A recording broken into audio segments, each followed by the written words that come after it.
Buenas tardes a todos, bienvenidos a su segmento Enfoque de Familia a través de la Coordinadora Republicana, a quien agradecemos este espacio de difusión sobre los valores patrióticos republicanos de la familia, los valores por los cuales se funda la familia. En esta oportunidad tenemos un invitado sumamente especial, él es un abogado experto en materia constitucional y la temática que nos trae el día de hoy es precisamente la perspectiva constitucional de la familia de cara al evento electoral del año 2021, ¿no?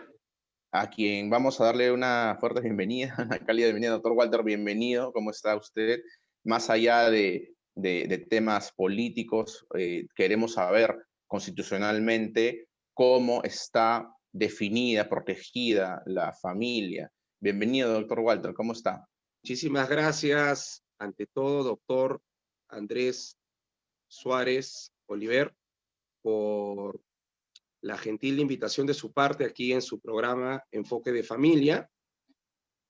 Y gracias también a todos los televidentes que nos ven y nos escuchan.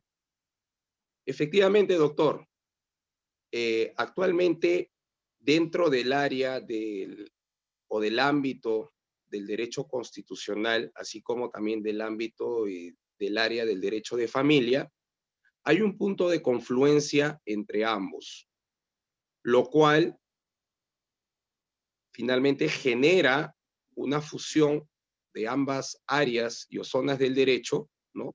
De ambos ámbitos del derecho. Entonces, la sumatoria del derecho constitucional más el derecho de familia finalmente nos trae como resultado igual el derecho constitucional familiar o el derecho constitucional de familia, ¿no? O el derecho constitucional bajo el enfoque de familia, ¿no? Toda una disciplina, ¿cierto? Claro, Y toda una partimos del disciplina del artículo... área del derecho, correcto, Uh-huh. donde incluso podríamos hablar, digamos, de la constitución familiar, ¿no? Así como existe una constitución económica, ¿no? Una constitución política Claro. y una constitución social, ¿no? También existe una constitución de familia, ¿no? Uh-huh. O una constitución familiar. ¿Qué dice, doctor Walter, nuestra Constitución sobre la familia, la regulación de la familia? ¿En Sí, dónde lo correcto, encontramos? doctor. Correcto, doctor Andrés Suárez Oliver. En ese sentido, debemos resaltar, ¿no? Que dentro del capítulo 2, o mejor dicho, del capítulo segundo, Uno. versado de los derechos sociales y económicos, tenemos el artículo 4 y el artículo 5 de la Constitución Política del Perú de 1993, que regulan eh, los conceptos que establecen o configuran el derecho de familia a nivel del derecho constitucional. En ese sentido tenemos, ¿no? En el artículo 4, que dice así, dice lo siguiente, ¿no? La comunidad y el Estado protegen especialmente al niño, al adolescente, a la madre y al anciano en situación de abandono. También protegen a la familia y promueven el matrimonio. Reconocen a estos últimos como institutos naturales y fundamentales de la sociedad. La forma del matrimonio y las causas de separación y de disolución son reguladas por la ley. Eso es en tanto y en cuanto con respecto al artículo 4 de la Constitución. Y en el artículo 5, en el artículo 5, señala y dice así lo siguiente. La unión estable de un varón y una mujer libres de impedimento matrimonial que forman un hogar de hecho da lugar a una comunidad de bienes sujeta al régimen de la sociedad de gananciales en cuanto sea aplicable. Entonces, Uh-huh. en ese sentido, tenemos la regulación del derecho constitucional familiar basado estructuralmente en ambos artículos y que deben conjugarse e interpretarse, ¿no? Respectivamente, ¿no?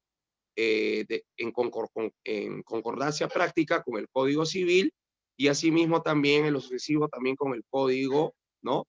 Del niño y del adolescente aquí en el Perú.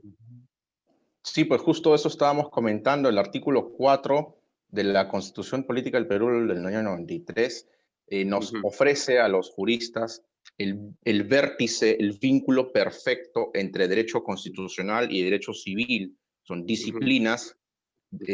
insertas, dos disciplinas completas, insertas dentro de lo que todo es de lo que es el marco de la ciencia y el derecho. ¿no? ¿Dónde confluyen estas dos disciplinas? Precisamente en este artículo 4. ¿Pero por qué? Porque dice, pues claramente, ¿no? Para empezar, en realidad el artículo 4 es un artículo muy pequeño, pero muy bonito. Dice, la comunidad y el Estado. Así es. ¿Qué significa eso? Que la Constitución, el jurista, la Asamblea Constituyente ya reconoció que existe un Estado y existe una comunidad. Y recordemos que allá lejos donde no hay Estado, hay comunidad. Y también son peruanos, ojo, ¿no? Reconocen, dicen, protegen especialmente al niño, al adolescente, coma, ahí hay una coma, porque este artículo para analizarlo es increíblemente lindo. Hay una coma, o sea, protegen al niño, coma, al adolescente, o sea, les da identidad al niño y al adolescente como objetos, perdón, como sujetos de protección. Después dice, coma, a la madre y al anciano en situación de abandono, o sea, a la madre. ¿Quién es la madre? La que tiene un hijo, pues. Puede ser el madre, no puede ser el madre, no, es la madre, la mujer que tiene matriz y ha tenido un hijo, o lo está gestando, ¿no? Correcto. Al anciano en igual nivel de protección, a la madre y al anciano en igual nivel de protección, siempre y cuando esté en situación de abandono, ¿no? ¿Por qué? Porque una mujer casada, pues tiene quien la proteja, ¿no? También protegen a la familia. Ahí está donde por primera vez en nuestro marco legislativo ingresa la palabra familia. Dice, protegen a la familia y promueven al matrimonio. Ojo, no lo imponen, no obligan, ¿no? Porque antes existía la diferenciación de que existían hijos dentro del matrimonio, fuera del matrimonio, y eran hijos legítimos, ilegítimos o hasta bastardos. Se empleaba esta palabra que ya es peyorativa. Ahora la ley te dice que todos los niños son iguales, todos los niños por igual, ¿no? Y dice, hay un punto, dice, reconocen a estos últimos. ¿A quiénes últimos? A la familia y al matrimonio. Reconocen a estos últimos como institutos naturales y fundamentales de la sociedad. O sea, ¿estamos realmente ante una sociedad que siente que la familia es un instituto natural y fundamental? ¿A qué se le llama natural y qué fundamental? Porque en programas anteriores hemos hablado sobre que precisamente a igual desarrollo de las familias era paralelamente homogéneo el crecimiento de los estados. ¿Esto tiene mucho de cierto, doctor? A ver, hay que también reconocer, ¿no?, que el derecho de familia ha tenido una evolución histórica, tanto en el Perú como en el mundo. Entonces, en ese sentido, hay que reconocer también cuáles han sido, digamos, los roles también dentro de la familia, ¿no?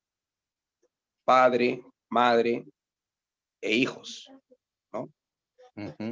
Entonces, en ese sentido, hay que ir viendo cómo la sociedad también aquí en nuestro país ha ido evolucionando, ¿no? O tal vez, pues, bajo otros criterios también involucionando, ¿no?, dentro del ámbito del derecho de familia, ¿no? Porque finalmente el rol de protección, ya que usted habla del Estado, ¿no?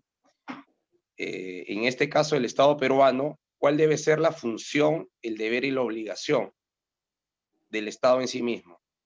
Garantizar precisamente los derechos fundamentales, los derechos constitucionales y los derechos humanos de todos y cada uno de los miembros que constituyen una familia, ¿no? De los miembros de la familia y o de la organización familiar. Entonces, precisamente en ese sentido, ¿cuál debe ser el rol del Estado frente a la familia? Garantizar los derechos fundamentales, los derechos constitucionales y los derechos humanos de todos y cada uno de los miembros de la familia. Es decir, el Estado debe cumplir el rol de ser un garante del derecho constitucional familiar, del derecho constitucional de familia.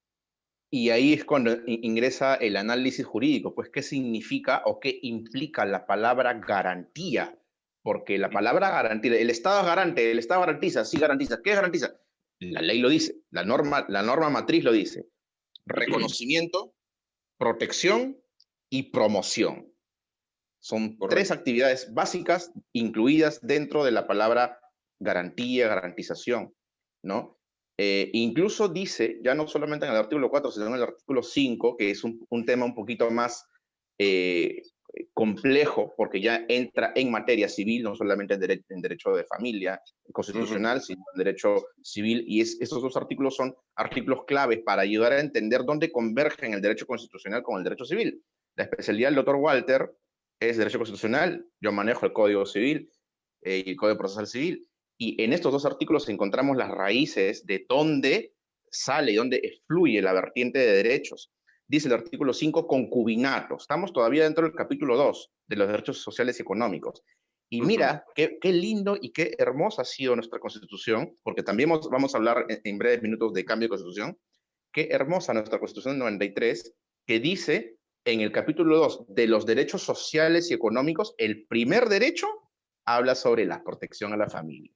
O sea, Correcto. nuestras leyes están perfectamente elaboradas. Bueno, tampoco es Sí. una cosa perfecta, no, también el retrato no, pero sí están bien hechas, están bien hechas por gente con cabeza, ¿no? Dice el artículo 5, concubinato, la unión estable de varón y mujer. Ojo. Ahora, doctor, lo que yo quería hacer más bien es una crítica al artículo constitucional, al artículo 5, en el sentido de que muchos piensan, creen y o asumen que la Constitución Política del Perú de 1993, en ese sentido, es una constitución conservadora, cuando no es Claro, así. Para mí no es una constitución conservadora. claro. Parece una constitución conservadora, pero en la praxis jurídica y en la interpretación jurídica del derecho constitucional, no es una constitución conservadora en sí misma. Este Porque si artículo es fuese una bastante constitución, sofisticado. Ujú. o sea, si fuese una constitución conservadora, en el artículo 5 debería decir directamente, claramente y sin tapujos el matrimonio y o hablar de la unión matrimonial entre un varón y una mujer. Pero usted se da cuenta que en el artículo 5 no dice, no habla nunca de un matrimonio, sino habla digamos, de la libertad, o mejor dicho, de que en caso el varón y la mujer estén libres, ¿no? De un impedimento matrimonial, ¿no? Que forman un hogar de hecho, y habla más bien de la comunidad de bienes sujetos al régimen de sociedades gananciales en cuanto sea aplicable. Pero en ningún momento habla de la protección del matrimonio y mejor aún de la protección de la familia por vía del matrimonio. O Entonces, sea, como no que está, el matrimonio no no, es la única vía de protección. Claro, claro, pero lo que yo voy es que no le da un rango constitucional al matrimonio y ya. tampoco no especifica la unión matrimonial o la unidad matrimonial entre varón y mujer. Bueno, unión matrimonial, para ser más exacto, porque unidad viene a ser parte, o sea, es el todo, ¿no? Digamos, en una persona, en un ente, y la unión es la fusión de ambos, ¿no? De A más B. Unidad viene a ser solamente A o B, ¿cierto? De algo o de alguien, ¿no? En cambio, unión es A más B. Entonces vendría a ser la unión matrimonial. Entonces, no habla de una unión matrimonial, sino habla, o mejor dicho, estipula, dice, señala o plantea la unión estable de un varón y una mujer. Entonces, para mí hay una debilidad constitucional porque no hay una fuerza argumentativa que contemple, o mejor dicho, que le dé un rango constitucional al matrimonio, a la institución matrimonial o al matrimonio como una institución prioritaria y o relevante dentro, o sea, mejor dicho, dándole pues un rango constitucional dentro del marco constitucional. Y ahí la crítica que yo le hago. Ah, ¿Por qué? Porque claro, acá como claramente se tal. nota que la Constitución, perdóneme, doctor, para terminar la idea, se nota que la Constitución del 93 no tiene absolutamente nada de conservadora. Más bien es una Constitución liberal y o una Constitución neoliberal, si hablamos en términos o bajo conceptos económicos o bajo ideas económicas. Pero en el Ujú. ámbito del derecho de familia no es una Constitución conservadora, es una Constitución liberal. Ahora, que lamentablemente cierto sector político, y llamémoslo claro, progre caviar, por así decirlo, ya quiera satanizar, al menos en este sentido, en este punto, el derecho constitucional familiar o el derecho constitucional de familia, tildándolo de ser conservador, están totalmente equivocados. La Constitución Política del Perú de 1993, en el capítulo de familia, ¿no? Como, o mejor dicho, en los artículos de familia que está dentro, o sea, y como usted bien lo ha recalcado y lo ha dicho, ¿no? Que está al inicio, ¿no? Del capítulo 2 de los derechos sociales y económicos, y que también yo lo dije al inicio de la entrevista, ¿no? Dentro de la Constitución de 1993, es más bien de corte liberal, pero no de corte conservador, en cuanto y en tanto al enfoque del derecho de familia, dentro de la Constitución Política del Perú de 1993. Buena apreciación, doctor. Precisamente como constitucionalista, sí, tiene el comentario preciso y sí lo entiendo en el sentido, doctor Walter, de que nos habla de que no hay una regulación constitucional del matrimonio. Sin embargo, hay que tomar en cuenta una situación. El matrimonio sí está reconocido constitucionalmente en el artículo 4 desde que lo reconoce. Ojo, el artículo 4 habla sobre reconocimiento y promoción. O sea, el reconocimiento es tácito. Dice, también protegen a la familia y promueven el matrimonio. O sea, al promover el matrimonio lo reconociste tácitamente, de que existe. No, pero ahí está mi crítica, precisamente a lo que yo aludo, señalo, planteo. Es que No existe un el reconocimiento desarrollo es en la tácito, norma. pero lamentablemente el reconocimiento no es expreso, no es Así explícito, es, ahí no sí es está claro. taxativo.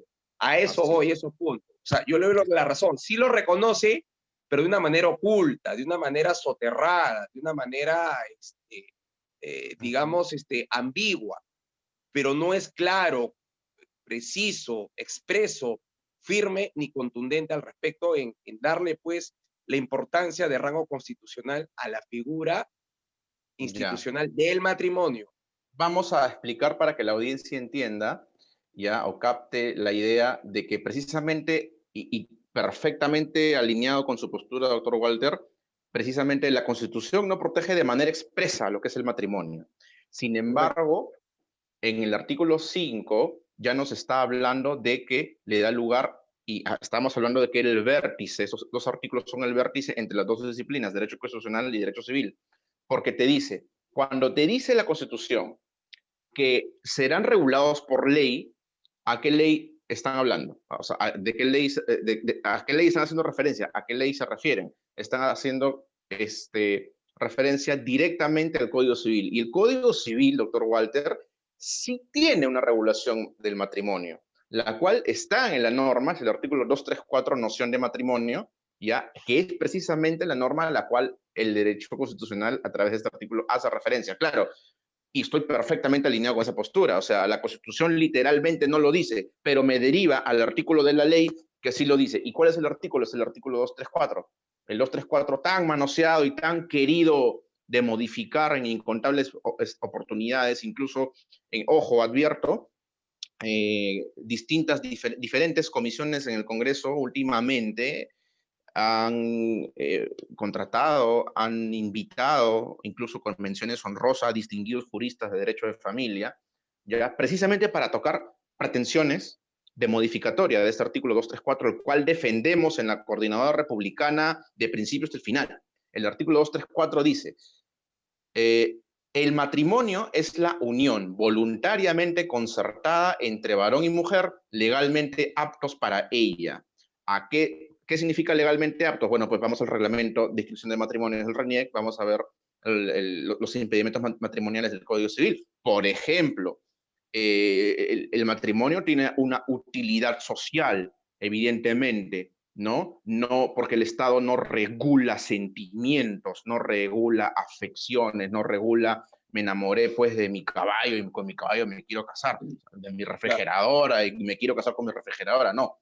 Estamos hablando de relaciones jurídicas. A partir de que se forma la familia, existen relaciones dentro de la familia y relaciones fuera. ¿Qué pasa cuando uno de los miembros de la familia muere? Da pie a que el derecho de sucesiones haga lo suyo, ¿cierto? ¿Qué pasa cuando el derecho de indemnizaciones tiene que ver quiénes son los beneficiarios? Son la familia, ¿no? Lo mismo a la hora de regular la vida social. O sea, perfectamente recibo su crítica, doctor Walter.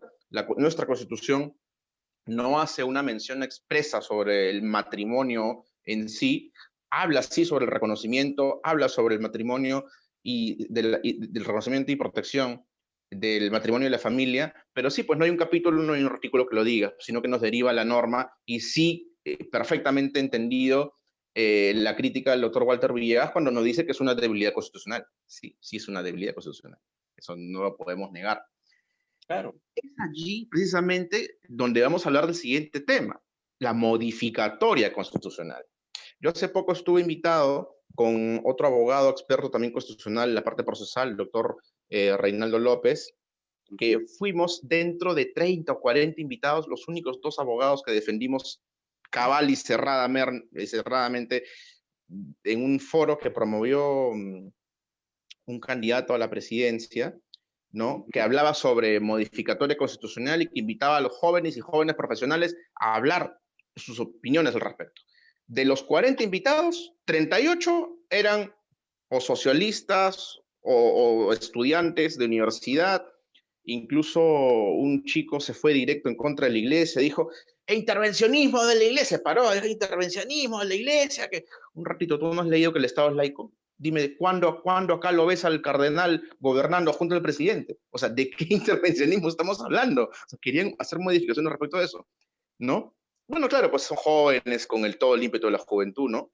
Pero el tema es, el doctor Reinaldo, desde la perspectiva del derecho constitucional y procesal constitucional, conmigo de la parte civil, procesal civil, le dijimos, ¿cuál es la razón de ser?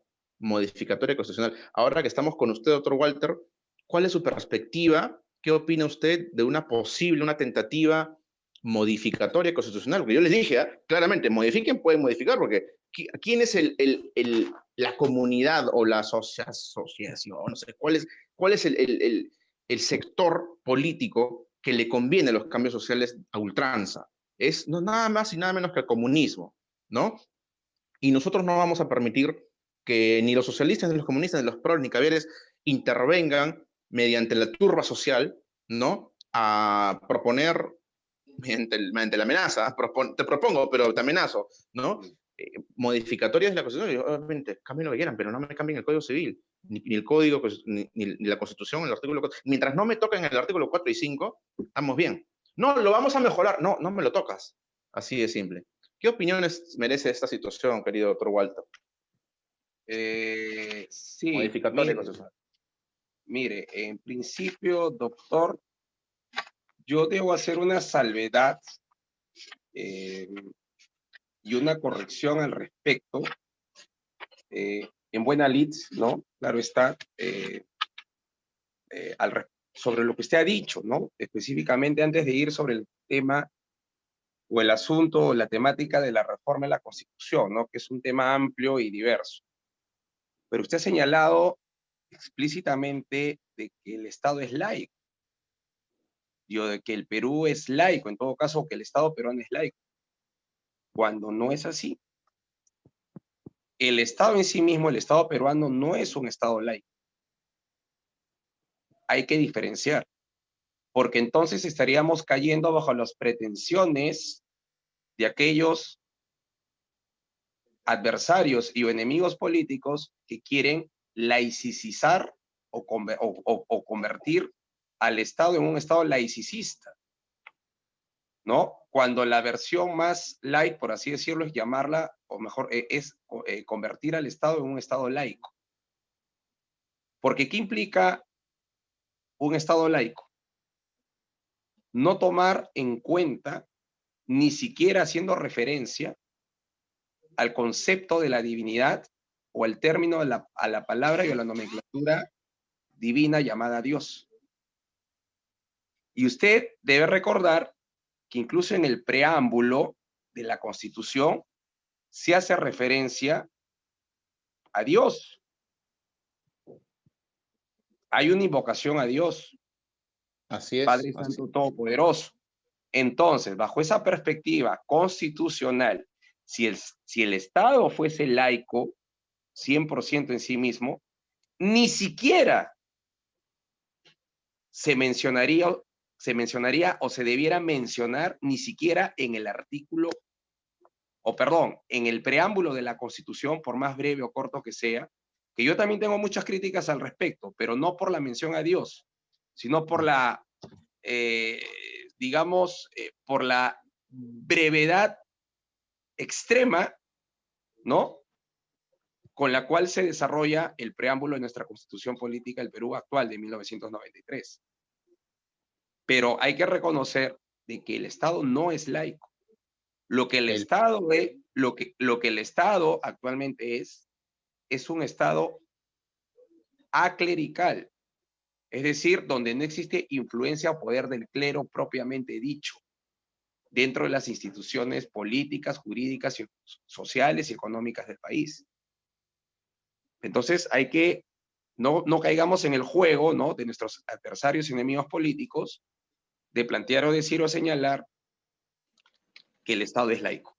Y por otro lado, en cuanto ya volviendo al tema de la reforma de la Constitución, hay que señalar, recalcar o plantear lo siguiente, que en el título 6 de la reforma de la Constitución, ¿no?, tenemos el artículo 206, donde dice, ¿no?, señala o plantea lo siguiente, ¿no?, que toda reforma constitucional debe ser aprobada por el Congreso con mayoría absoluta del número legal de sus miembros y ratificada mediante referéndum. Puede omitirse el referéndum cuando el acuerdo del Congreso se obtiene en 2 legislaturas ordinarias sucesivas, con una votación favorable, en cada caso superior a los 2/3 del número legal de congresistas. La ley de reforma constitucional no puede ser observada por el presidente de la República.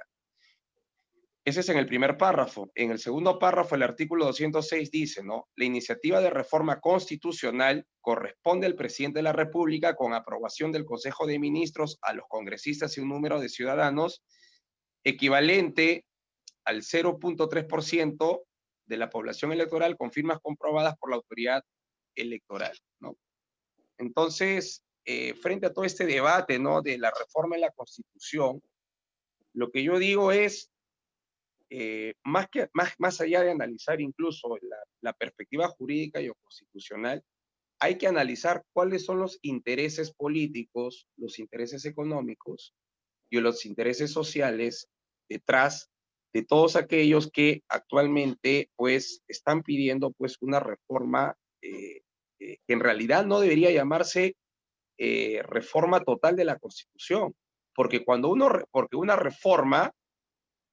habla de reforma, se refiere a un cambio parcial, pero cuando uno ya quiere cambiar algo radicalmente de manera total, completa y absoluta, ya se está hablando de otro tema, ya se está hablando de otra cosa. Eso sería ya una revolución o una transformación o un cambio radical, qué sé yo, ¿no? Pero no se podría hablar necesariamente incluso ya de una reforma de la Constitución, porque reformar significa, pues, cambiar en cierta medida, pues, algún artículo o algunos artículos de la Constitución. Pero cuando uno ya quiere cambiar de manera completa, total y absoluta, ¿no?, el contenido de fondo y fondo de algo, ¿no?, en este caso la Constitución, ya estamos ahí hablando ya de otro concepto y de otros conceptos. Claro. Claro, no, definitivamente para empezar, el Estado peruano es un Estado confesional. Lo reconoce incluso en su artículo 50, reconoce a la Iglesia Católica como un ente de referencia político ciudadano. Sobre la laicidad, estamos hablando en términos ya legales, no constitucionales, sino en términos legales, sobre la ley de libertad religiosa que habla sobre la laicidad. Sin embargo, respeta la laicidad a la que hace referencia esta ley de libertad religiosa, no es hacia la laicidad o no del Estado, ojo, sino hacia la laicidad de los ciudadanos, que se respeta la libre confesión de los ciudadanos. Pero el punto acá es que más allá de las preferencias a las cuales el Estado hace referencia y da la libertad a los ciudadanos, es en base a las familias. El artículo 4 y 5 deberían ser modificados, o sea, la pregunta es sencilla, ¿no? Yo creo que suficientes problemas tenemos con los artículos como están. Imagínate si los cambian, ¿no? Porque está bien, yo no lo dice literalmente, no dice de familia, matrimonio, no lo dice literalmente, es más que el reconocimiento, sí. Y si me lo cambian y me ponen otra cosa de otro planeta, ¿de qué estamos hablando? Porque el que ha estudiado conoce y sabe que en esos dos artículos está el reconocimiento y la protección, la garantía, ¿no? Pero también está el vértice que me lleva hacia la ley de la materia, que es el Código Civil. ¿Qué perspectivas tiene respecto de eso? ¿Qué originaría un cambio en esos artículos, doctor? Sí, yo también comparto con usted plenamente completamente y absolutamente su preocupación jurídica y constitucional, ¿no? Al respecto. Porque en verdad actualmente es un peligro. Sinceramente, como le dije al inicio, ¿no? Yo hago una crítica constitucional porque yo creo que hacer un ejercicio de razonamiento, de un juicio de valor, de una perspectiva, de una sana crítica, nos ayuda a mejorar y a poder llegar a la verdad. ¿Correcto? Yo no digo que yo tenga la verdad, ni que yo sea dueño de la verdad, pero por lo menos trato de acercarme o aproximarme a la verdad como concepto, como idea y o como definición. Entonces, en ese sentido, doctor Andrés Suárez Oliver, yo sí comparto con usted su perspectiva de que es preocupante que actualmente grupos de interés vinculados a, a ciertos intereses políticos, económicos y o sociales, y hay que decirlo con nombre y luz propia, ¿no? A ciertas ONGs, ¿no? Caviares, progres, ¿no? Dentro de nuestro ámbito político, eh, económico y o social de nuestra realidad nacional peruana, sí pues tienen como objetivo, ¿no? Poder no mejorar la Constitución, sino empeorarla. Quieren destruir lo poco o lo mínimo, ¿no? De ámbito de protección constitucional a la familia, ¿no? Para poder deteriorar los conceptos, para poder denigrar los conceptos y para poder, sobre todo, degenerar los conceptos, ¿no? Tergiversándolos de tal manera donde el padre sea igual a la madre y donde la madre sea igual al padre. Y donde los hijos, ¿no? Incluso corremos el peligro hasta puedan contraer matrimonio con los padres. Y o los padres puedan contraer matrimonio con los hijos. Entonces, sí comparto con usted esa preocupación latente porque hay que evitar ese peligro mayor. Yo no digo que la Constitución esté bien hecha, bien redactada y bien planteada. Hay muchos errores en la Constitución. Hay muchísimos errores y horrores, incluso hasta ortográficos, de tipeo, de fondo y forma de la Constitución. Lamentablemente hay que recordar que la Constitución del Perú de 1993, si bien es cierto, fue hecha y realizada por el CCD, por el Congreso Constituyente Democrático, ¿no? En la década de los 90, hay que recordar, pues, que quien estuvo detrás de todo este tinglado, ¿no? Para dar como producto final la Constitución Política del Perú en 1993, fue, pues, el señor Alberto Fujimori Fujimori, ¿no? ¿Y quién era él? Era, de profesión, era un ingeniero agrónomo. Y él, bajo su espíritu prosaico, ¿no? Constitucional, ¿no? Un espíritu pobre y anodino, ¿no? En estos temas tan relevantes, ¿no? Él, bajo una visión netamente, puramente y absolutamente pragmática, pero sin valores, sin principios y sin valores, sin valores sin principios, nunca le dio, pues, la primacía, ¿no? La relevancia y o la debida trascendencia, ¿no? A este tipo de temas, asuntos, geopolíticas de Estado en materia de derecho de familia. Y ahí están los resultados, ahí están las consecuencias, como lo que estaba diciendo yo al inicio, ¿no? De la entrevista, donde, por ejemplo, no se contempla y no se considera el matrimonio, ¿no? Con rango constitucional, como si, por ejemplo, sí se le daba, pues, en la Constitución Política del Perú del año 1979, donde sí realmente, pues, se le da una primacía, un respeto y un valor total, completo y absoluto, eh, no solamente a la familia, sino a la persona humana, en todo el ámbito y en todo el sentido de la palabra. Así Esa es, es la doctor. realidad. Doctor Walter, tenemos un proceso electoral ya en marcha, ya todo el mundo está en campaña. No vamos a hablar obviamente de candidatos, pero sabemos que hay varios candidatos que están promoviendo reformas constitucionales que llevan muchos de ellos implícitas una refundación del Estado, lo cual ya sabemos de qué lado de la cancha viene, ¿no? Para las familias, ¿qué debe ser importante? Acá yo quiero tocar dos temas importantes ya para cerrar la entrevista porque nos gana el tiempo.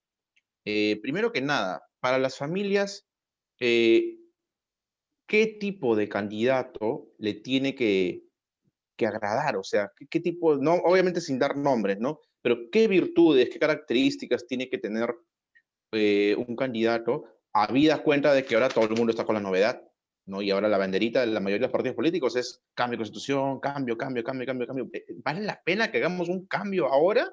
¿Y las familias tienen que acceder a ese tipo de cambio, doctor?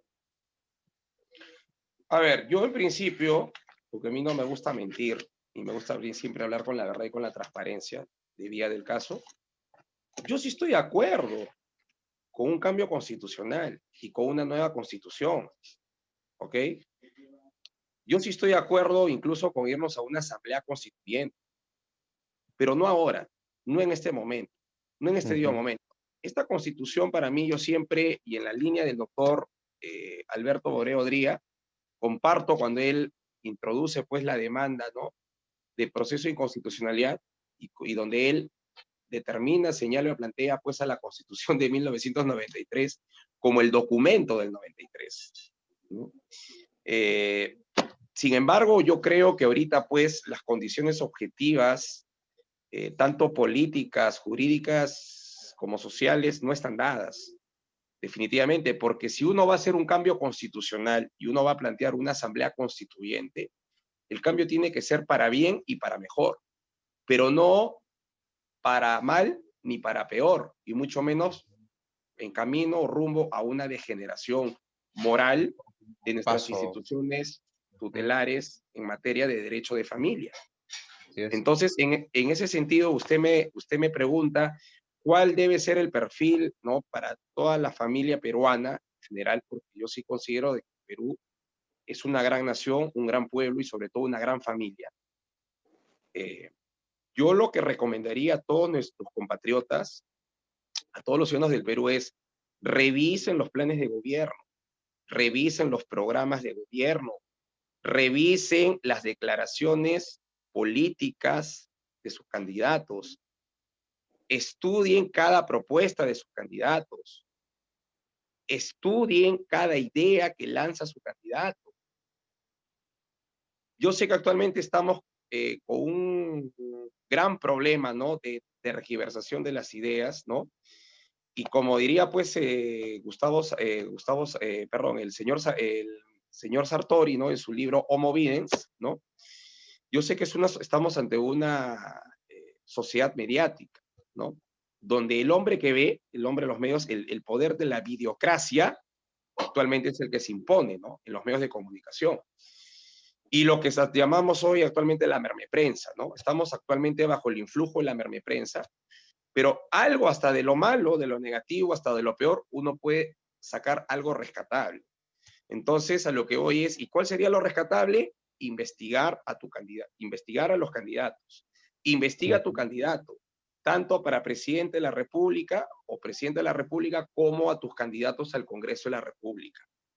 Entonces, esa es Mm, mi mayor y o mejor recomendación para las familias. Nada les cuesta ahora a todos nuestros compatriotas agarrar el internet, coger su computadora, coger su laptop, y o en todo caso, desde su celular, porque creo que todo el mundo tiene celular y todo el mundo tiene acceso incluso hasta los planes mínimos de celular con internet, ¿no?, de 30 soles, ¿no?, para estar conectados, pueden revisar, si no tienes computadora o laptop en tu casa, ¿no? Revisa desde tu celular, desde tu smartphone, ¿no? Y entra a la página del Jurado Nacional de Elecciones y ahí revisa cuál es el perfil de tus candidatos. También revisar, por ejemplo, ¿no?, eh, cuáles son las declaraciones juradas que han hecho los candidatos, cuáles son los bienes patrimoniales que tienen los candidatos, los ingresos económicos que han tenido o que tienen, tanto en el sector privado como en el sector público, etcétera, etcétera, etcétera. Y en cuanto en materia de derecho de familia, yo lo que le recomiendo es no votar por un candidato abortista, por ningún candidato abortista, por ningún candidato que apoye el aborto, porque el aborto es el mayor crimen, delito y genocidio del siglo XXI. Esa es mi mayor y mejor recomendación. Y como complemento y suplemento, como postdata final, tampoco apoyen a ningún candidato que difunda, promueva ni apoye o respalde la ideología de género. porque la sumatoria de ideología de género más aborto son precisamente los candidatos que quieren imponer una agenda del nuevo orden mundial aquí en el Perú. ¿Y quién es su mayor referente actualmente? Y hay que hablarlo con nombre y apellido propio. El señor George Soros y compañía. ¿Quién es el que promueve a todas las ONGs caviares progres, ¿no? Que disfrazadas, ¿no? Bajo supuestos derechos humanos, pseudo derechos humanos que ellas dicen o ellos dicen defender, ¿no? Quieren imponer una ideología nefasta para el Perú, para nuestro país y para toda América Latina.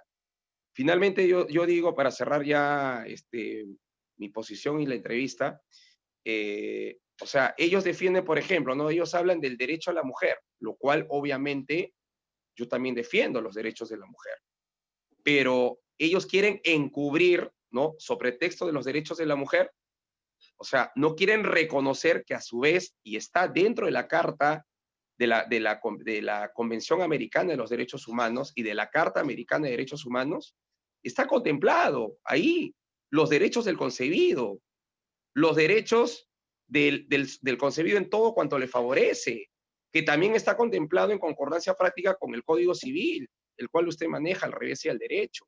Entonces, o sea, defienden derechos humanos, pero no hay derechos humanos para el concebido, en todo cuanto le favorece. Ahí sí no hay, Porque el ¿no? concebido no vota, pues, querido amigo. Exacto, porque el concebido no vota y no tiene DNI y no genera votos, ¿no? Ni los niños, ni los adolescentes, ni los menores de edad, ¿no? Y peor aún el concebido, pues no son no son rentables electoralmente, ¿no? Esa es la Así es. realidad dentro del mercado de votos, dentro de la política electoral que aquí, lamentablemente, muchos candidatos nefastos para nuestro país manejan. Así es, doctor. Así es. Si bien ya tenemos suficiente maremoto en los temas de asuntos familiares, porque yo no lo llamo derecho de familia, sino derecho de asuntos familiares, junto con una élite de colegas también expertos en la materia, el derecho de asuntos familiares ya tiene suficientes problemas como para que me traigan más problemas modificando la Constitución en mis artículos pertinentes, lo que hemos mencionado, ¿no? Correcto. Yo creo que deberíamos apelar por la conciencia y tomo completamente la posición del doctor Walter respecto a las recomendaciones sobre los candidatos o posibles candidatos. ¿No? No porque te dicen cambio de constitución, yo voy a ir o sí voy a cambiar la constitución. ¿No? Esa es la promesa que muchos están haciendo. Sin embargo, tenemos suficientes problemas con la que tenemos y el tema es educación. Educación para las familias, para poder conocer su normativa, conocer su desarrollo integral. Doctor Walter, ha sido, como siempre, un tremendo gusto tenerlo en esa entrevista breve, porque en verdad nos gana el tiempo. Muchas gracias y esperemos nuevamente tenerlo con usted. Muchas gracias por su tiempo, por su prestancia académica y cognitiva, doctor. Muchas gracias. Bienvenido cualquier otra oportunidad. Muchísimas gracias, doctor Andrés Suárez Oliver. Todo mi mayor deseo sincero de éxito, dicha y felicidad para usted, para su persona, para toda su familia, para su programa Enfoque de Familia y para todos los amigos de la Coordinadora Republicana y en especial para usted, asimismo también para el doctor Ángel Delgado Silva. Muchísimas gracias, doctor Andrés. Muchas gracias. A través de la Coordinadora Republicana te damos las gracias, Walter, y hasta luego. A la audiencia, muchas gracias por este programa. Gracias por estar aquí. Hasta la siguiente entrevista. Hasta luego. Muchísimas gracias a todos.